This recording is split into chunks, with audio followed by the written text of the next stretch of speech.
इतना ज्यादा मुस्ताकिल सुनो को प्रोटोकॉल मिल रहा है। अब देखिए आसिया मुलोना को जब इसने छोड़ा है तो अवार्ड दिया है, और अवार्ड दिया है कि इस औरत ने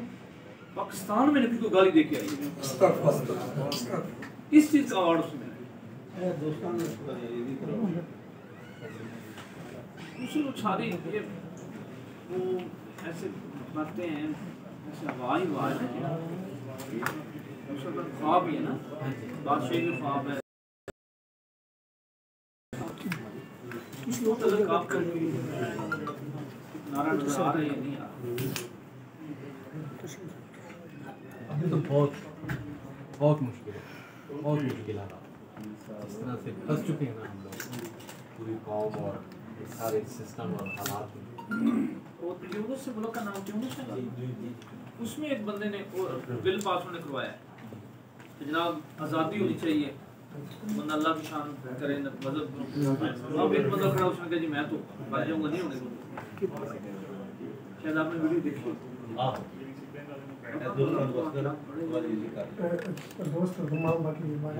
पहले जैसे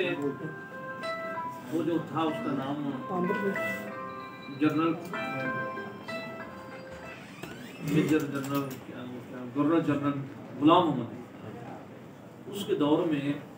जो रज़इयों के मुखालिफ जो लोग थे 10,000 से लेके 18,000 बंदे, वो कहते हैं इतना, वो कोई कहते थे 18,000 यानी इतने बंदों के ऊपर बुलडोजर चढ़ा दिए गए सिर्फ इसी वजह से कि तुमने रिजर लॉन कादियानी के खिलाफ बात नहीं की। कितने बंदे कत्ल उस वक्त हुए। अब ये भी बड़ा एक अजीब मसला है कि जिस दिन हमारे मुल्क में क्रिकेट का मैच हुआ और उसी दिन अखबार पे आया कि कश्मीर की बच्चियों को उन्होंने ज्यादती करके तो उनके दुपट्टों से लटका दिया दरख्तों पे, नीचे वो खबर हो रहा है और मस्जिदें बंद हो रही हैं। और उस दिन मैं लाहौर में देखा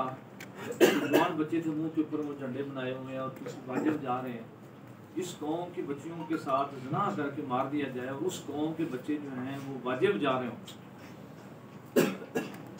क्या हालत हो गई,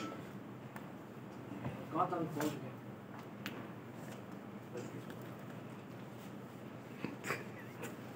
छोटी सी रिक्वेस्ट मैं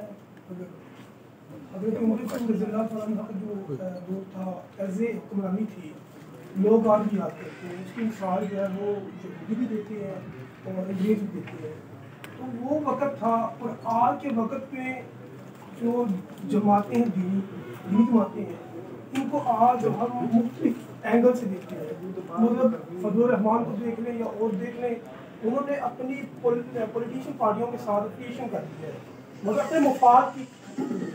ये नुकसान मैं समझता हूँ कि जमात जो है